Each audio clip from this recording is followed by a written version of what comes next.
Кыргызстан эгемендүүлүк алгандан бери биринчи жолу мамлекеттик бюджеттин эсебинен мындай мобилдик көчмө зениттик ракеталык комплексин сатып алды.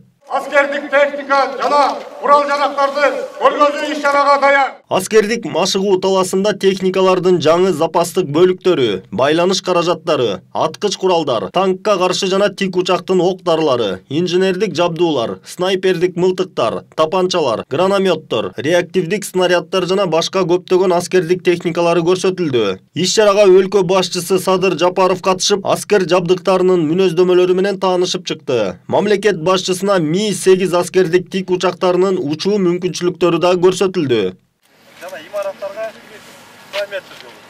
Өз кезегинде президент Садыр Жапаров бүгүнкү күндө эл аралык кырдаал ыкчам өзгөрүп жатканын баса белгилеп, дүйнөнүн ар кайсы аймактарында болуп жаткан куралдуу чыр-чатактар акылга сыйбаган масштабтары жана кесепеттери менен мүнөздөлүп жатканын айтты.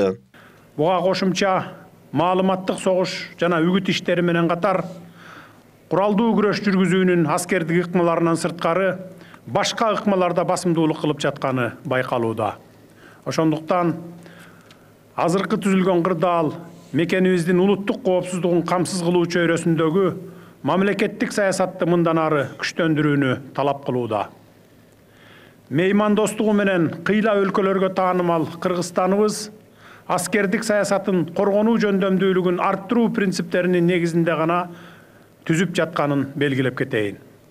Андыктан улуттук коопсуздукту камсыз кылуу үчүн куралдуу күчтөрдү чыңдоо эң башкы милдетибиз. Ошондой эле өлкө башчысы бекитилген Кыргыз Республикасынын улуттук коопсуздугунун жаңы концепциясын эске салды. Анын негизги максаты улуттук коопсуздугубузга коркунуч келтирген көрүнүштөрдү алдын алуу, өлкөнүн коргонуу жөндөмдүүлүгүн бекемдөөгө багытталган күч аракеттерди топтоштуруу жана ишмердүүлүктүн натыйжалуулугун арттыруу болуп саналат. Куралдуу күчтөрдүн ишмердигин ар тараптан өнүктүрүү, айрыкча анын аскердик мүмкүнчүлүгүн жогорулатуу боюнча чечимдер кабыл алынган. Өз кезегинде Садыр Жапаров 2021 жылдан тарта куралдуу күчтөрүнүн аскердик базалары жаңы курал-жарактар жана аскердик техникалар менен камсыздалып жатканын кошумчалады. Бул албетте биринчи кезекте коргонууну бекемдөө максатында ишке ашууда. Өткөн жылы аскер кызматчыларынын айлык маяналарын жогорулатууга жетиштик. Армиябыз бардык керектүү жабдуулар менен жабдылууда. Коргонууга жөндөмдүү болуш үчүн бардык жактан колдоо көрсөтүп, каражат аяган жокпуз жана мындан ары дагы аябайбыз.